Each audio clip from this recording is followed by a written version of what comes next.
नमस्कार विद्यार्थी मित्रांनो, आपलं स्वागत आहे DBN एक्झाम या यूट्यूब चॅनलमध्ये। आज आपण घेऊन आलेले मोस्ट इम्पॉर्टंट जे येणाऱ्या परीक्षेसाठी खूप महत्त्वपूर्ण आहे। चला मग आपण स्टार्ट करूया। पहिला प्रश्न आहे मित्रांनो, कर्नाळा पक्षी अभयारण्य कोणत्या जिल्ह्यामध्ये आहे? तर या प्रश्नाचे करेक्ट उत्तर आहे रायगड। रायगड या जिल्ह्यामध्ये कर्नाळा पक्षी अभयारण्य आहे, त्यामुळे प्रश्नाचे करेक्ट उत्तर ऑप्शन ए आहे।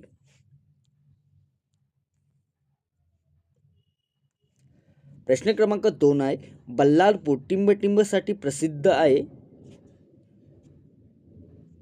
तर या प्रश्नाचे करेक्ट उत्तर आहे ऑप्शन बी, कागदाचा कारखाना। बल्लारपूर येथे कागदाचा कारखाना प्रसिद्ध आहे, त्यामुळे प्रश्नाचे उत्तर ऑप्शन बी आहे। प्रश्न क्रमांक 3 आहे, टिंबटिंब हे महाराष्ट्रातील अश्वनिक विद्युत केंद्र आहे। तर प्रश्नाचे उत्तर आहे ऑप्शन डी, तारापूर। तारापूरमध्ये विद्युत केंद्र आहे, त्यामुळे प्रश्नाचे उत्तर ऑप्शन डी आहे। क्रमांक 4 आहे, खालीलपैकी नद्याचा कोणता गट अरबी समुद्रात जाऊन मिळतो? तर या प्रश्नाचे करेक्ट उत्तर ऑप्शन बी, नर्मदा नदी आणि तापी नदी या गट अरबी समुद्रात जाऊन मिळतो, त्यामुळे प्रश्नाचे उत्तर ऑप्शन बी आहे। मित्रांनो, तुम्हाला व्हिडिओ आवडत असेल तर नक्की लाईक करायला विसरू नका आणि आतापर्यंत चॅनलला जॉईन झाला नसेल तर सर्वात प्रथम चॅनलला जॉईन करा। प्रश्न क्रमांक 5, वारली आदिवासीचे मूळचे स्थान कोणते? तर या प्रश्नाचे करेक्ट उत्तर ऑप्शन डी, ठाणे।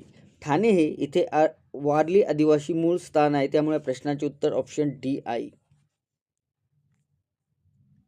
प्रश्न क्रमांक 6, पेंच प्रकल्प महाराष्ट्र शासनाने कोणत्या?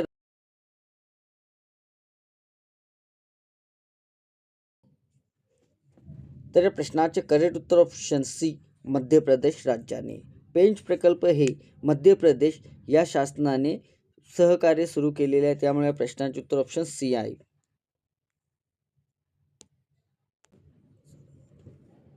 प्रश्न क्रमांक 7, सतलजची नदी कोणत्या सरोवरातून उगम पावते? तर या प्रश्नाचे करेक्ट उत्तर ऑप्शन डी, राकस। राकस सरोवरातून उगम पावती सतलज नदी, त्यामुळे प्रश्नाचे उत्तर ऑप्शन डी आहे। प्रश्न क्रमांक 8 आहे, महाभारतातील कुरुक्षेत्र ही रणगणना सध्या कोणत्या राज्यात आहे? तर या प्रश्नाचे करेक्ट उत्तर ऑप्शन सी, हरियाणा राज्यामध्ये आहे। महाभारतातील कुरुक्षेत्र हे रणगण सध्या हरियाणा या राज्यामध्ये आहे, त्यामुळे प्रश्नाचे उत्तर ऑप्शन सी आहे। प्रश्न क्रमांक 10, संगणक सुरू करण्याच्या प्रतिक्रियेला टिंबटिंब म्हणतात। तर या प्रश्नाचे करेक्ट उत्तर ऑप्शन ए, बूटिंग। संगणक सुरुवात करण्याच्या प्रतिक्रियेला बूटिंग असे म्हणतात, त्यामुळे प्रश्नाचे उत्तर ए आहे। प्रश्न क्रमांक 11, खालीलपैकी मेमरीचे कोणते आकारमानाने सर्वात लहान आहे? खालीलपैकी मेमरीचे कोणते आकारमानाने सर्वात लहान आहे? तर या प्रश्नाचे उत्तर आहे ऑप्शन सी, किलोबाईट। किलोबाईट हे आकारमानाने सर्वात लहान आहे, त्यामुळे प्रश्नाचे उत्तर ऑप्शन सी आहे। प्रश्न क्रमांक 12, भारतातील पहिली मूकपट चित्रपट कोणता? तर या प्रश्नाचे उत्तर ऑप्शन ए, राजा हरिश्चंद्र। हरिश्चंद्र हा मूकपट चित्रपट आहे, त्यामुळे प्रश्नाचे उत्तर ए आहे। प्रश्न क्रमांक 13, नोबेल पारितोषिक मिळणारी पहिली भारतीय कोण आहे? तर या प्रश्नाचे करेक्ट उत्तर आहे ऑप्शन बी, मदर टेरेसा। हे नोबेल पारितोषिक मिळणारी पहिली महिला आहे, त्यामुळे प्रश्नाचे उत्तर ऑप्शन बी आहे। प्रश्न क्रमांक 14 आहे, सिक्कीम या राज्याची राजधानी कोणती आहे? तर या प्रश्नाचे करेक्ट उत्तर ऑप्शन सी, गंगाटोक हे सिक्कीम या राज्याची राजधानी आहे, त्यामुळे प्रश्नाचे उत्तर ऑप्शन सी आहे। प्रश्न क्रमांक 15, गांधीजींनी अहमदाबाद टिंबटिंब प्रश्नाबाबत सत्याग्रह केला होता। तर या प्रश्नाचे करेक्ट उत्तर ऑप्शन ए, गिरणी कामगाराच्या साठी गांधीजीने अहमदाबादमध्ये या प्रश्नासाठी सत्याग्रह केला होता, त्यामुळे प्रश्नाचे उत्तर ए आहे, गिरणी कामगारासाठी।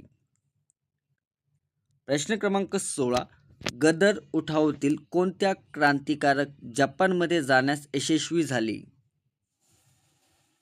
तर या प्रश्नाचे करेक्ट उत्तर आहे ऑप्शन बी, रासबिहारी बोस हे गदर उठावातील क्रांतिकारक जपानमध्ये जाण्यास यशस्वी झाले होते, रासबिहारी बोस. त्यामुळे प्रश्नाचे उत्तर ऑप्शन बी आहे.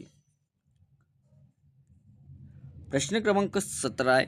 भारत सरकारने पहिले शिक्षण मंत्री कोण होते? भारत सरकारचे पहिले शिक्षण मंत्री कोण होते? तर या प्रश्नाचे करेक्ट उत्तर आहे ऑप्शन बी, डॉक्टर मौलाना अब्दुल कलाम आझाद हे भारत सरकारचे पहिले शिक्षण मंत्री होते. त्यामुळे प्रश्नाचे उत्तर ऑप्शन बी आहे. प्रश्न क्रमांक 18 आहे. 1929 मध्ये काँग्रेसच्या लाहोर अधिवेशनात प्रथम संपूर्ण स्वातंत्र्याची मागणी करून कोणता दिवस स्वातंत्र्य दिन म्हणून साजरा करण्याचे ठरवण्यात आलेला होता? तर या प्रश्नाचे करेक्ट उत्तर ऑप्शन 26 जानेवारी 1930. हा दिवस 1929 मधील काँग्रेसच्या लाहोर अधिवेशनात प्रथम संपूर्ण स्वातंत्र्याची मागणी करून 26 जानेवारी 1930 हा स्वातंत्र्य दिन म्हणून साजरा करण्याचा ठरवलेला होता. त्यामुळे प्रश्नाचे उत्तर ऑप्शन डी आहे. प्रश्न क्रमांक 19. द कॉमनवेल्थ हे वृत्तपत्र कोणी सुरू केले? तर या प्रश्नाचे करेक्ट उत्तर ऑप्शन डी, ॲनी बेझंट यांनी द कॉमनवेल्थ हे वृत्तपत्र सुरू केलेले होते. त्यामुळे प्रश्नाचे उत्तर ऑप्शन डी आहे. प्रश्न क्रमांक 20 आहे. डेक्कन एज्युकेशन सोसायटीची स्थापना कोणी केली? डेक्कन एज्युकेशन सोसायटीची स्थापना कोणी केली? तर प्रश्नाचे करेक्ट उत्तर ऑप्शन ए, लोकमान्य टिळकांनी डेक्कन एज्युकेशन सोसायटीची स्थापना केलेली होती. त्यामुळे प्रश्नाचे उत्तर ए आहे. प्रश्न क्रमांक 21 आहे. रेग्युलेटिंग ॲक्ट मंजूर कोणत्या साली झाला? तर प्रश्नाचे करेक्ट उत्तर ऑप्शन बी, 1773 मध्ये रेग्युलेटिंग ॲक्ट मंजूर झालेला आहे. त्यामुळे प्रश्नाचे उत्तर ऑप्शन बी आहे. प्रश्न क्रमांक 22 आहे. महाराष्ट्रात होम रूल लीगची स्थापना कोणत्या वर्षी झाली? महाराष्ट्रात होम रूल लीगची स्थापना कोणत्या वर्षी झाली? तर प्रश्नाचे उत्तर ऑप्शन सी, 1616 मध्ये होम रूल लीगची स्थापना झालेली आहे. त्यामुळे प्रश्नाचे उत्तर ऑप्शन सी आहे. प्रश्न क्रमांक 23. प्रार्थना समाजाची स्थापना कोणी केली? तर या प्रश्नाचे करेक्ट उत्तर ऑप्शन ए, आत्माराम पांडुरंग तडखर यांनी प्रार्थना समाजाची स्थापना केलेली आहे. त्यामुळे प्रश्नाचे उत्तर ए आहे. प्रश्न क्रमांक 24. भारतातून निघून जाणाऱ्या युरोपियनचा क्रम खालीलपैकी कोणता आहे? तर या प्रश्नाचे करेक्ट उत्तर ऑप्शन ए, डच, फ्रेंच, इंग्रज आणि पोर्तुगीज सर्वात पहिले आले होते आणि शेवटून पण जाणारे पोर्तुगीज होते. त्यामुळे प्रश्नाचे उत्तर ए आहे. प्रश्न क्रमांक 25 आहे. अलीकडेच प्रसिद्ध झालेले ह्युमन डेव्हलपमेंट इंडेक्स कोणत्या संस्थेद्वारे प्रकाशित केली गेली जातात? तर या प्रश्नाचे करेक्ट उत्तर ऑप्शन बी, युनायटेड नॅशनल डेव्हलपमेंट प्रोग्राम या संस्थेद्वारे प्रसिद्ध करण्यात येते ह्युमन डेव्हलपमेंट इंडेक्स. त्यामुळे प्रश्नाचे उत्तर ऑप्शन बी आहे. प्रश्न क्रमांक 26. जागतिक स्तरावर ग्लोबल इमर्जन्सी घोषित करण्याचा अधिकार कोणाला आहे?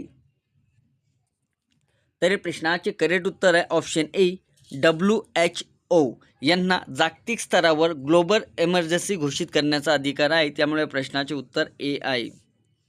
प्रश्न क्रमांक 27 आहे. भारतातील पहिले डिजिटल नॉमॅड गाव, डिजिटल नॉमॅड व्हिलेज कोणत्या राज्यात स्थापन करण्यात आलेले आहे? तर या प्रश्नाचे करेक्ट उत्तर ऑप्शन सी, केरळ या राज्यामध्ये स्थापन करण्यात आलेले आहे. त्यामुळे प्रश्नाचे उत्तर ऑप्शन सी आहे. प्रश्न क्रमांक 28. मराठी भाषेतील पहिली ग्रंथ कोणता मानला जातो?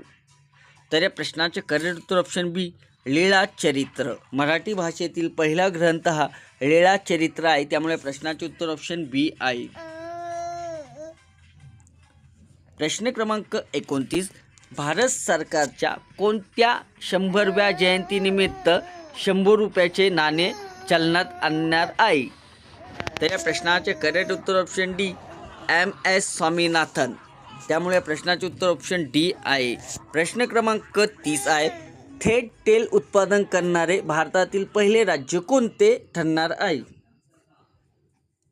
तर या प्रश्नाचे करेक्ट उत्तर ऑप्शन सी आसाम राज्य. थेट उत्पादन करणारे भारतातील पहिले राज्य हे आसाम राज्य आहे. त्यामुळे या प्रश्नाचे उत्तर ऑप्शन सी आहे.